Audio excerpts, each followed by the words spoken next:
Hey everyone, and welcome back. I am so excited to jump into another explainer with you all today. We are taking a really structured, deep dive clinical journey into a condition that, let's face it, every single medical student, surgical intern, and exam candidate absolutely has to know inside and out. We're talking about acute appendicitis. And look, we're not just going to recite dry textbook facts here. No way. We're going to completely master the underlying embryology, the exact scoring systems you'll use on the floor, the strict imaging guidelines, and some seriously groundbreaking trial data that's actively changing how we practice surgery right now.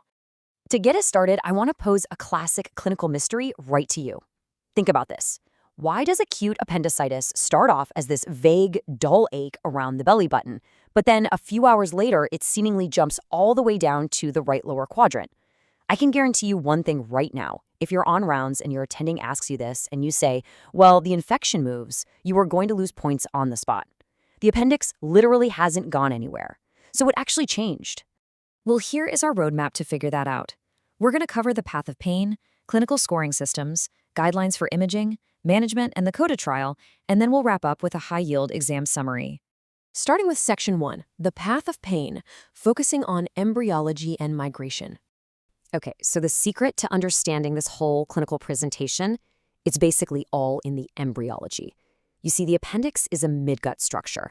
When you get an early luminal obstruction, maybe it's a bit of lymphoid hyperplasia, maybe it's fecal matter, the appendix actually starts to distend, and that stretching triggers a very specific type of pain. It travels backward along the visceral sympathetic fibers, specifically hitting the T10 spinal segment. And because it maps right to that T10 dermatome, the patient feels this dull, diffuse pain right in the periumbilical area. But as that inflammation gets worse, transmural exudate eventually leaks out, and it touches the parietal peritoneum. Now, the parietal wall is wired completely differently. It's innervated by somatic intercostal nerves, and those nerves are built for precise, pinpoint spatial localization. I actually really love this analogy for how that pain shifts. Think of that early T10 visceral pain like you're hearing a super noisy party somewhere in your apartment building. It's dull, it's diffuse, you know something's definitely going on, but you just can't point to the exact room. But then, once that inflammation hits the parietal peritoneum and those somatic nerves finally kick in, suddenly it's a direct, loud knock right on your front door. It is exact, it's sharp, and it's incredibly localized. So where exactly is that knock on the door happening? It happens right at McBurney's point. Anatomically, you're going to find this by measuring exactly 1/3 the distance from the anterior superior iliac spine, the ASIS, straight to the umbilicus. When you press down right there and your patient jumps, you are witnessing the direct physical result of somatic parietal irritation. Moving on to Section 2, clinical scoring systems for triage and diagnosis. Now, when your patient actually arrives in the ER, the most heavily tested tool you'll use is the Alvarado score. You probably know the classic mnemonic, MANTRELS. Let's break it down.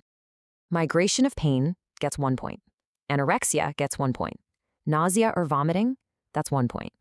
Now listen closely here. Tenderness in the right lower quadrant gets 2 points. Rebound pain gets 1 point. An elevated temperature gets 1 point. And then looking at your labs, leukocytosis gets 2 points, and a shift to the left in white blood cells gets 1 point. Did you catch the heavy hitters? Tenderness and leukocytosis. If you see those two, your suspicion needs to spike immediately. So you tally up all those points for a maximum of 10. If your patient scores a 3 or less, you're looking at a pretty low probability. You can generally rule out appendicitis and start hunting for alternative diagnoses. If they land somewhere in the 4 to 6 range, they're at an intermediate risk. This right here is the sweet spot where you actively order imaging to figure out what's really going on. But if they score a 7 or higher, that's a high probability of acute appendicitis. You do not delay. You get on the phone and request an urgent surgical consult right away. But you know, clinical science never just stands still, right? Let's compare that classic Alvarado score with the newer AIR score, which stands for Appendicitis Inflammatory Response Score.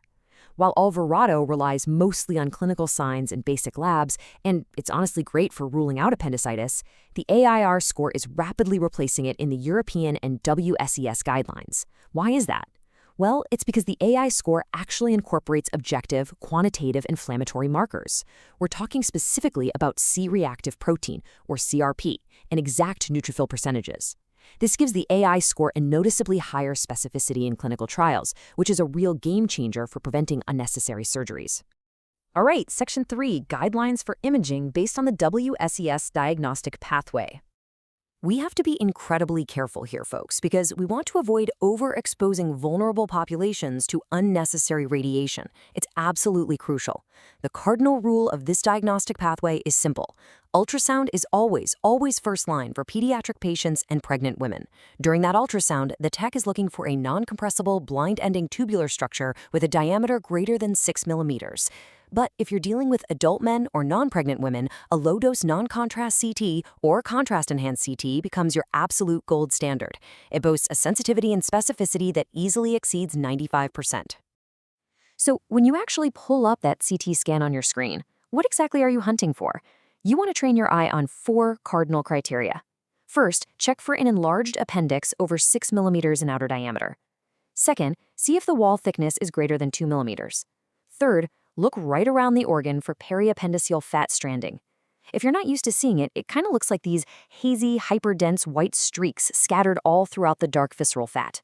And fourth, always check for the presence of a calcified appendicolith sitting right there at the base of the appendix. That is a major risk factor for early perforation, so you definitely don't want to miss it. Let's jump into Section 4, Management and the CODA trial, looking at antibiotics versus surgery. Now, for over a century, the only answer to appendicitis was a scalpel, period. But what if uncomplicated appendicitis could be treated with just a course of antibiotics?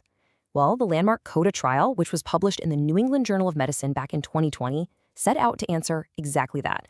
And honestly, the data is just staggering. The trial proved that an antibiotics-first approach is actually non-inferior to an appendectomy at 30 days. Get this. About 70% of patients who were treated strictly with IV antibiotics successfully avoided surgery entirely in the first 90 days.